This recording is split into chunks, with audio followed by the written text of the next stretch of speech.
శ్రీ లక్ష్మీదేవి అష్టోత్తర శతనామావళి ప్రారంభం. ఓం ప్రకృత్యై నమః. ఓం వికృత్యై నమః.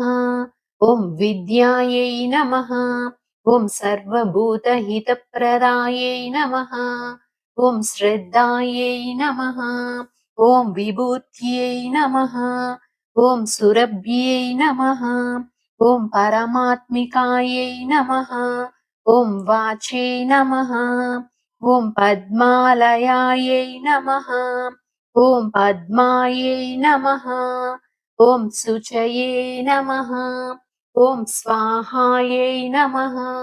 ఓం స్వదాయై నమః. ఓం సుదాయై నమః. ఓం ధన్యాయై నమః.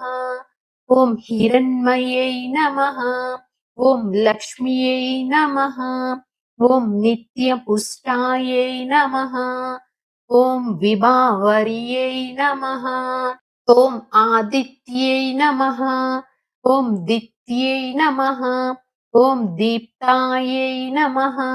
ఓం వసుదాయై నమః. ఓం వసుధారిణ్యై నమః. ఓం కమలాయై నమః. ఓం కాంతాయై నమః. ఓం కామాక్ష్యై నమః. ఓం క్షీరోదసంభవాయై నమః. ఓం అనుగ్రహపరాయై నమః. ఓం బుద్ధయే నమః. ఓం అనగాయై నమః. ఓం హరివల్లభాయై నమః. ఓం అశోకాయై నమః. ఓం అమృతాయై నమః. ఓం దీప్తాయై నమః. ఓం లోకశోక వినాశినై నమః. ఓం ధర్మ నిలయాయై నమః. ఓం కరుణాయై నమః. ఓం లోకమాత్రే నమః. ఓం పద్మప్రియాయై నమః. ఓం పద్మహస్తాయై నమః. ఓం పద్మాక్ష్యై నమః. ఓం పద్మసుందర్యై నమః. ఓం పద్మోభవాయై నమః. ఓం పద్మముఖై నమః. ఓం పద్మనాభప్రియాయై నమః. ఓం రమాయై నమః. ఓం పద్మమాలాధరాయై నమః. ఓం దేవ్యై నమః. ఓం పద్మిన్యై నమః. ఓం పద్మగంధిన్యై నమః. ఓం పుణ్యగంధాయై నమః. ఓం సుప్రసన్నాయై నమః. ఓం ప్రసాదాభిముఖ్యై నమః. ఓం ప్రభాయై నమః. ఓం చంద్రవదనాయై నమః. ఓం చంద్రాయై నమః. ఓం చంద్ర సహోదర్యై నమః.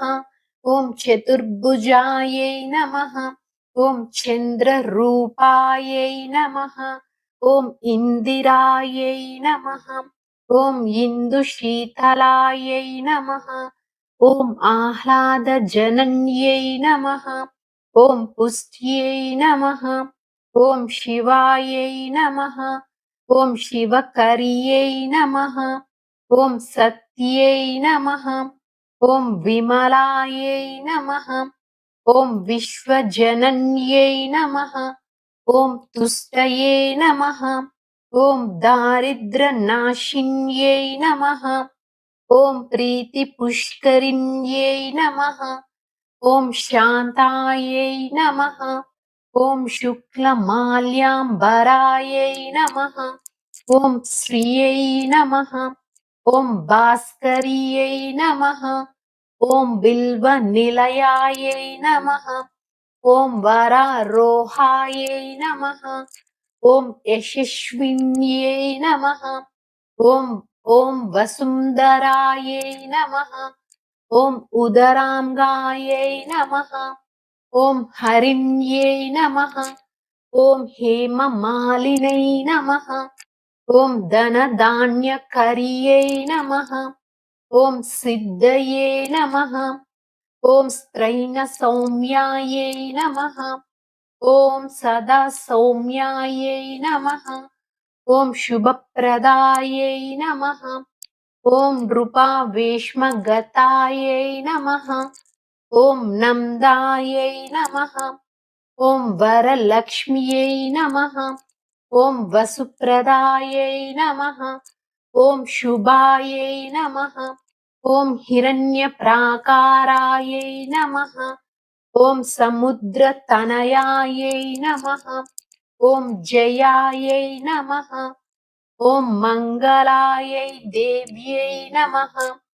ॐ विष्णुवक्षस्थलास्थितायै नमः। ॐ विष्णुपत्न्यै नमः। ॐ प्रसन्नाक्ष्यै नमः। ॐ नारायणसमाश्रितायै नमः। ॐ दारिद्र्यध्वंसिन्यै नमः।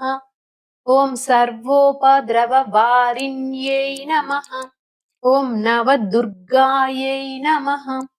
ॐ महाकाल्यै नमः। ॐ ब्रह्मविष्णुशिवात्मिकायै नमः। ॐ त्रिकालज्ञानसम्पन्नायै नमः। ॐ भुवनेश्वर्यै नमः। इति श्रीलक्ष्मी अष्टोत्तरशतनामावली सम्पूर्णम्।